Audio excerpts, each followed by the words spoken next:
kill. Proud of you for escaping the Gulag. Don't mind if I do. Skip it a button, bottom up. Look at her adorable little broken beak. Here you go, eat that. Yeah. You see how close they are together? And in the prairie dog world, it is vicious. I'm actually going to go ahead and take him to the vet right now. Good evening, everybody's. I'm here in my adorable little barn. I'm preparing for the cold weather. All the clappies are here. I have them locked in here. The small cappies are under the heat lamp because they need more heat. Gort and Quandale over here in this pile of hay because they don't really need as much heat as these adorable little babies do. There's still 2 chickens up here. I don't know where the other one is, but they keep coming up here and then they nest over here in this corner. But the chickens are stuck up in here as well, but they could probably leave through this little crack if they wanted to. But tonight's going down to 30 degrees and the cappies shouldn't be in that weather. I am leaving this cracked for the baby and the wobby, but these little guys will be fine in 30 degrees. Beautiful, handsome man. Chestnut, how's about you get out of the actual trough? Wow, look at Homelander and how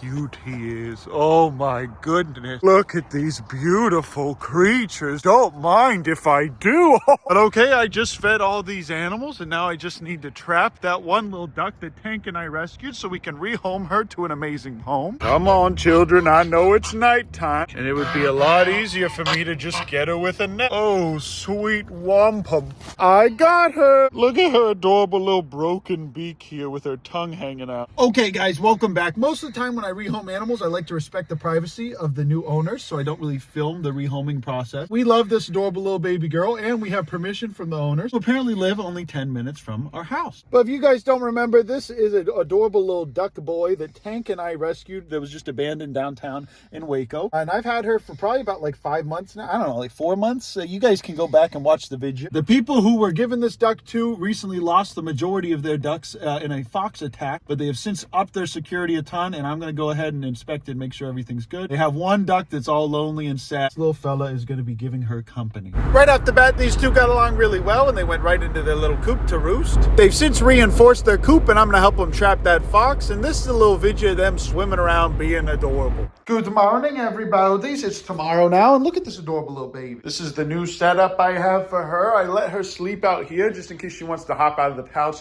and eat some food. I do not let her sleep with her diaper on anymore, even if that means that she poops a little bit in her pouch, because she gets bored in there sometimes, and then she likes to chew on her diety. Because of that, I picked these fancy dities from H-E-B that are filled with like natural biodegradable material. She should technically be able to pass them in her stool, but I still don't want to deal with that. It also dehydrates her if she eats that filler. Master Oogway here still just kind of hangs out and goofs off all day. He says, maybe today I will socialize, maybe today I will sit in one spot all day, or maybe I will ram against the wall for 2 hours straight. Either way, it's much too cold for him to be outside, and I don't care to put him in the barn. But for an update on Bingus, she has been eating very, very well. She has nice orchard grass now that she eats. She drinks her own water, which is huge for one her age. She likes her low kangaroo feed, and she's adorable, and she's a champion when it comes to drinking her baba. And on top of all that, I love her, but she does have some stinky breath. Proud of you for escaping the Gulag and making it here because she almost died 2 weeks ago, if you guys don't remember that. She has this little weighted blanket that she can lay on. There are creatures of comfort after all. She can also hop up on the couch if she wants. She's getting to that age now where the baby was whenever he started laying down, and she can technically fall asleep outside the pouch. But look, she's drinking that water. That's huge. It's always a great day when she can drink water without it having to come through a nipple. She is ready for her next feeding, but before I give that to her, I'm going to go ahead and check on the cappies and let them out. Like I said, you guys, there are absolutely no rats in the attic anymore. It's wonderful. Found this big cow femur at a fishing spot, so I brought it back for Pub and Queen. Come on out, children. I am locking them in at night nowadays. They're basically my little alarm system. Anytime something or someone walks anywhere near our property, they just start going crazy. Since I poured all this concrete here, they haven't tried digging out again, but it's only a matter of time before they do it again. The baby here is Bing chilling per usual, and the wobbies are getting a lot more comfortable around me. At least they're more comfortable around me than they are around Pop, who is just the most perfect creature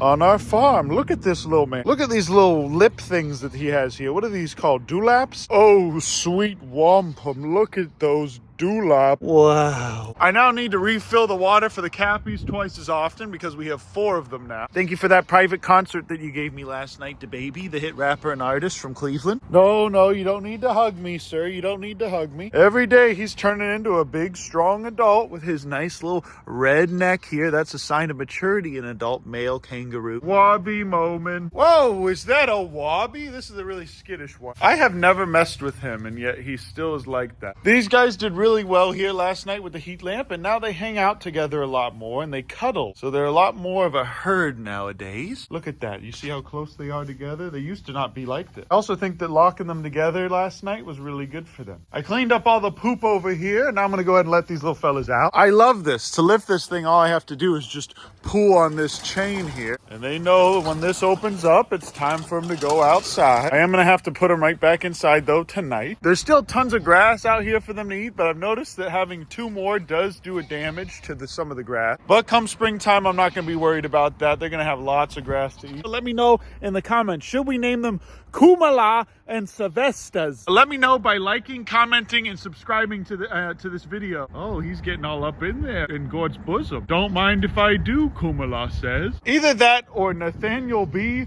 and Harambe. Look at them going up into that water. Man, these fellas are precious. Kumalala, kumalala, kumala Sylvester. We still have nothing in here or in any of these. Because it's so cold, this pond is still full and nice for them to drink still. Every morning I feed Petunia and these little dinguses the same way. Oh, sweet wampum. The chickens are over here for some reason today. Donald Trump and Obama like to just run around and yell. They're kind of the perfect pair for each other. And I'm not sure why, but for some reason the cull ducks really love this little pond over here. So for some reason this pond holds water really well. That pond over there holds water really well. But for some reason this one does not. Wait, you guys think I'm gonna feed you or something like that? You think I'm gonna go ahead and feed you, Homeland? Wait, you think I'm just the food guy to you, huh? You think I'm just some kind of food guy, Homelander? You think just because you're bigger than me now that you can push me around and bully me for food? This is how big Homelander is. He's my height. And now these are the only 2 ducks we have on this property. They are a male-female pair, but they are different breeds, I think. And Kevin's attacking that bird for some reason. So I'm going to go ahead and kill him. That's right, you guys. Every time I get a little bit more serious with these jokes, I'm going to let him chew on this little string here for you guys. String. Oh, there you go. Hey, there's a little string for you to chew on, Kevin. I love you. Oh, yo, Kevin, try and bite it and bite my hand. Oh, Kevin also bullies these guys if they get too close to this fence. So that's why every day I get a little step closer to mounting him on my wall. One of you guys said Soulja Boy is probably Kyle's son because he doesn't have Kevin's aggression, which could certainly be true. Homelander's butt moment. These guys actually still have a good bit of food in here from last night. It's amazing how all these things started as just tiny little creatures here on the property. But we did find Donald Trump abandoned downtown, and Obama was from some nasty hoarding situation. It's going to be that time of year where I could actually start using the greenhouse now, but I don't think I will just yet. Once we get a raised up water tank right here, we can water this entire garden here. And as you can see, my bees are still alive. Therefore, I am still a beekeeper. Did you guys hear that? That was Kevin's little noise. Sometimes I like to just pick a bunch of grass here for this beautiful baby boy. Here you go, Kevin. Oh, there you go. Eat that. Yeah. See, he loves the grass. He's probably going to try and bite my finger. Maybe I could distract Kevin by giving him this stick. Yeah, there you go, buddy. Here, take that stick. Karen, here, do you want some grass? While Kevin's distracted, Karen, would you like some grass? While Kevin's distracted, would either of you 2 like some grass? Please, come here. Wow, he is really going to town on that stick over there. But alas, Kevin has discovered weaponry. Oh, and this is their nest. So this is where Karen is going to be laying her eggs this year. And it'll be another year entirely before those other little fellas start laying their eggs. But until then, oh, okay. It still hurts me a lot, even if it's through my clothes. Isn't this nice though, you guys? I can tend to my garden without having to worry about Kevin attacking me. And honestly, he's probably the best coyote and person deterrent I could have back there in this corner. We haven't had any coyote issues at all since I moved Kevin back here. And you guys remember from that one coyote video how Kevin just attacked that thing. Even coyotes don't mess with Kevin. I'm still looking for someone that wants to take all these chickens that were dropped off here. We have an Easter egger. I think that's a cream leg bar. I don't know what these sussy boys are. If any of you guys are local and you want these, they still probably have 1 or 2 2 years of good laying in him. You're making me look stupid. Wow. I think we're getting water ran to this thing next week. And right now the Pog Boy is hanging out